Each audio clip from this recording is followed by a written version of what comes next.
हो सकता है मेरे जीवन का ये अंतिम चुनाव हो सकता है मेरे जीवन का ये अंतिम चुनाव हो।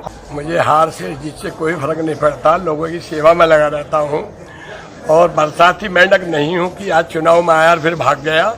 24 घंटे लोगों के बीच में रहता हूँ, जीतता हूँ तब भी और नुकसान मेरा हो जाता तब भी।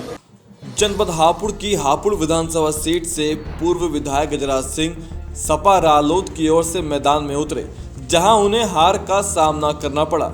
भाजपा के विजयपाल ने उन्हें हराकर लखनऊ तक का सफर एक बार फिर तय कर लिया है।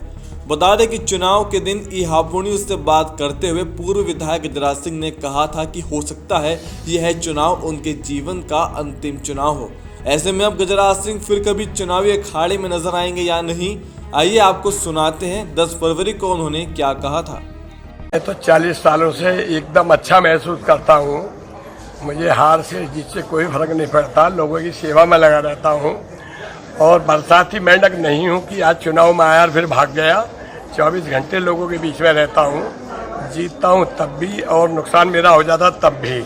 और आज मैं इतना महसूस कर रहा हूँ कि हो सकता है मेरे जीवन का ये अंतिम चुनाव हो। हापुड़ जनता के लिए मैंने सबसे पहले मैं अच्छा सौहार्द का एक वातावरण बनाना चाहता हूँ, जो मेरा पहले से रहा है। हापुड़ के जो 4 ब्लॉक का जिला छोटा सा है, मैं 8 ब्लॉक का जिला इसका सीमा विस्तार करना चाहता हूँ। जिले का बड़ा प्रारूप हो, नगर पालिका का प्रारूप बड़ा हो, इसका भी बड़ा करना चाहता हूँ। हापुड़ का जो धीर खेड़ा का जो इंडस्ट्रियल एरिया हो, उस धीर खेड़ा के इंडस्ट्रियल एरिया को मैं हापुड़ में लेकर के आना चाहता हूँ, जिससे कि हापुड़ के व्यापारी मेरठ में न जाए अपने काम धाम के। गजराज सिंह की चुनाव में हार हुई है और उन्होंने आगे चुनाव न लड़ने का इशारा पहले ही दे दिया है। ऐसे में गजराज सिंह के ये अधूरे सपने कौन पूरा करेगा, इस पर आने वाला समय ही बताएगा। बता दें कि इस वर्ष हुए चुनाव में गजराज सिंह हापुड़ विधानसभा सीट पर दूसरे नंबर पर रहे। उन्होंने 90,377 मत हासिल किए, जबकि विजयपाल आरती को 97,310 वोट मिले। लगभग 40 वर्षों से राजनीति में सक्रिय गजराज सिंह पहले कांग्रेस में थे, जिन्होंने चुनाव से ऐन पहले रालोद का दामन थाम लिया। जब वह कांग्रेस में थे तो उन्होंने 1985 और 1989 में 2 बार लगातार विधानसभा चुनाव में जीत का परचम लहराया।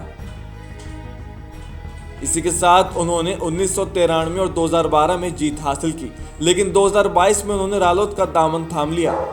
गजराज सिंह ने लगभग 1 महीने पहले कहा था कि हो सकता है यह चुनाव उनका आखिरी चुनाव हो। ऐसे में उनका फैसला क्या होगा ये तो आने वाला समय ही बताएगा, लेकिन उनके चुनाव में ना उतरने से सियासी समीकरणों पर असर जरूर पड़ेगा।